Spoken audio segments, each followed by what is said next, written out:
Going on, guys? May have seen some videos and be like, that dude don't change clothes. No, I'm just knocking these videos out back to back because it's been a week. We are rolling again. Kinda. I say that in a lot of videos, you'll notice. So where are we now? We are in Huntsville, Texas. We've been over the road for a little bit over a week. And we've been over the road, let me tell you.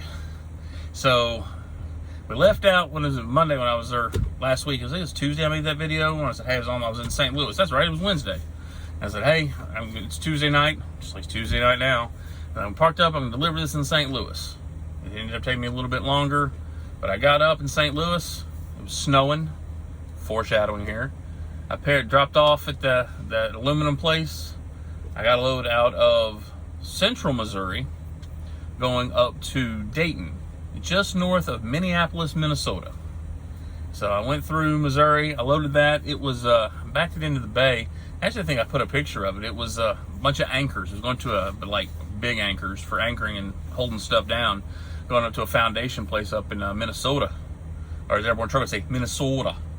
And that is 42 years old, my first trip to Minnesota. Never been there before. -8 with a wind chill of -24. It was cold. And it was one of those things where it was so cold that you didn't even notice. It's just like, it's just cold. It's just miserable cold. But you know what? I got up there. It's funny because, we were freaking out and you see all the stuff going on in Texas, which we'll talk about in a little while. But you see all this stuff going on in Texas and they just call that February. The roads were fine. They had snow plows and salt. And roads were rolling. I'm rolling through all kind of snow. I got north Minneapolis and dropped that load. And I got a shingle load loading out of Minneapolis. TMC guys have probably done loads out of there. I know that was one of the places I always thought I'd go and I never got. And I took it over to Wisconsin, little place just outside of Milwaukee. And I did that as just a one-day run. I picked it up one day, drove in the snow, and delivered in Milwaukee on Friday morning. And then I got another load. Boom, boom. Short bounces and everything. 20 miles, picking up Caterpillar parts out of South Milwaukee, going to Houston, Texas. Good run. It's like, all right, pick it up on Friday. We'll deliver it over the weekend and get there and deliver Monday. So I get over there, I get loaded, I get there, and it's literally 4 crates. They weigh under 8,000 pounds, all 4 of them combined. And I'm taking it 1,200 miles. But hey, I'll haul whatever you want as long as you're paying. And they were paying. So I got there, no problem, get loaded, rolling out, heading down. I'm going to make it to about St. Louis. Been there before, right? And I get the message, hey, Monday's President's Day. You can't repower the load and the customer's not going to be open. So you're going to have to just sit on it Monday and deliver it Tuesday. What do you want to do? Well, in my route planning, I had already determined that I could get home Saturday, spend my 10-hour break Saturday, Sunday, and leave out Sunday to deliver Monday. And I was like, well, I guess I'll just go home and I'll leave out Monday. I'll just get home Saturday night and stay until Monday and I'll get a 34. And he's like, yeah, that's about the only option we're going to have. So just roll on home and do your 34. So I roll in home. I get home Saturday. And if you watch the news, it starts snowing Sunday morning. 7 inches of snow between Sunday and Monday. I get a message from my fleet manager Monday saying, hey, I'm all about getting there early. I'm all about parking up. I know you are. It's nothing you've done. He goes, I really think you should wait and leave until Tuesday. I'd rather you be stuck at home, stuck in a truck stop in case the port's not open on Tuesday. So, don't argue with me. Okay, I'll stay home Monday and leave Tuesday. So I get a message at 6:30 this morning. Don't roll until we talk to the customer. They talk to the customer about 7:30. We're open, you can deliver. So I roll to the truck, get everything loaded up, roll out, and I'm getting messages constantly on the Qualcomm. Be careful in Houston, road closure in Houston, Houston, where I'm going. And I start getting on my GPS, I start getting, ETA was supposed to be 115, and it was 140, and then it was 2, and then it was 2:30, and he kept saying traffic is getting worse. And then it said I wouldn't be there till 3 o'clock, and this customer closed at 3 o'clock. I pull over, call the fleet manager, and I'm like, hey bud, I don't feel that getting into Houston with what we're seeing about these road conditions right as the customer's closing to try and deliver is really safe. I'd much rather stop where I'm at, All the truck stops are full. I'd rather just stop and get parked and just deliver tomorrow. He goes, let me call the customer and make sure they're not going to stay open. I say, hey, they stay open until 4. I'm not scared. We'll roll in. And he sent me a message. He said, oh, by the way, just talk to the customer. They closed early because of ice. So had you gotten there, you still wouldn't have been able to deliver. So now it is Tuesday night. I'm still on the load that I loaded Friday. And they'll find out in the morning if they're open because there's more snow and ice coming. So that's where we are. Sitting here.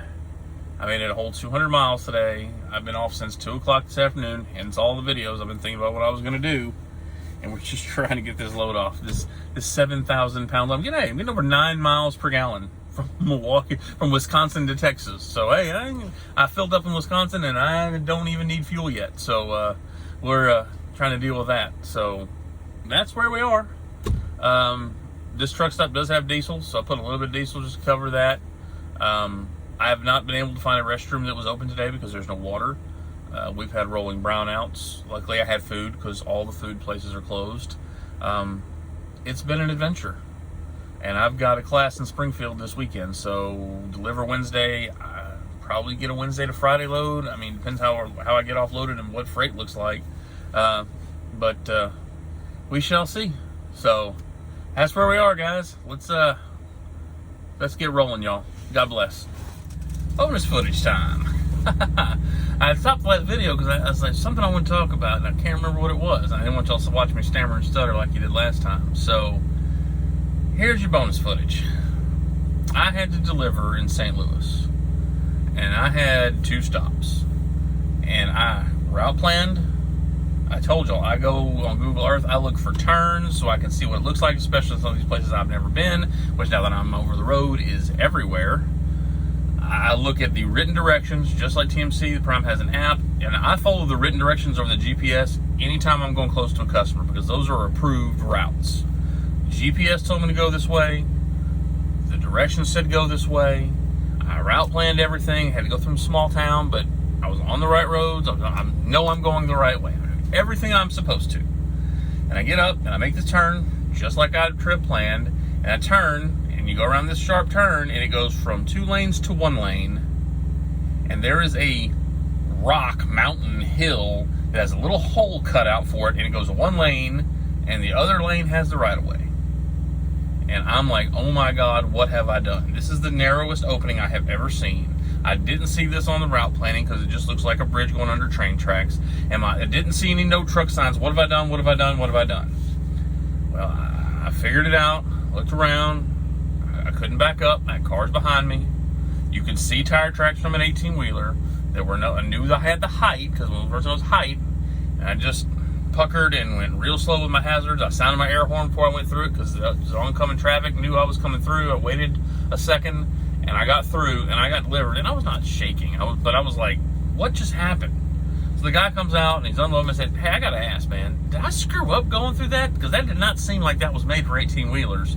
And he just laughed. He goes, that's how you got to get here, man. And I was like, all right, as long as I didn't do nothing wrong. He goes, no, that's the way you got to go.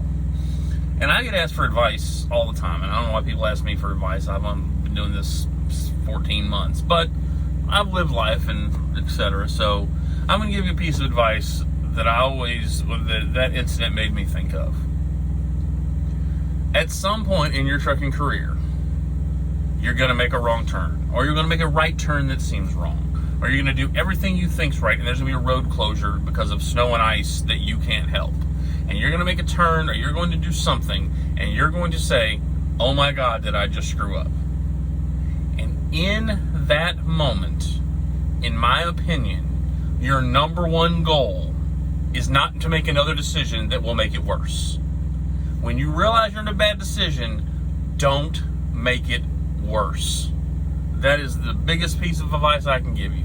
The people behind you can honk and cuss and flip you off and call Prime and call the shipper, and everybody can hate you.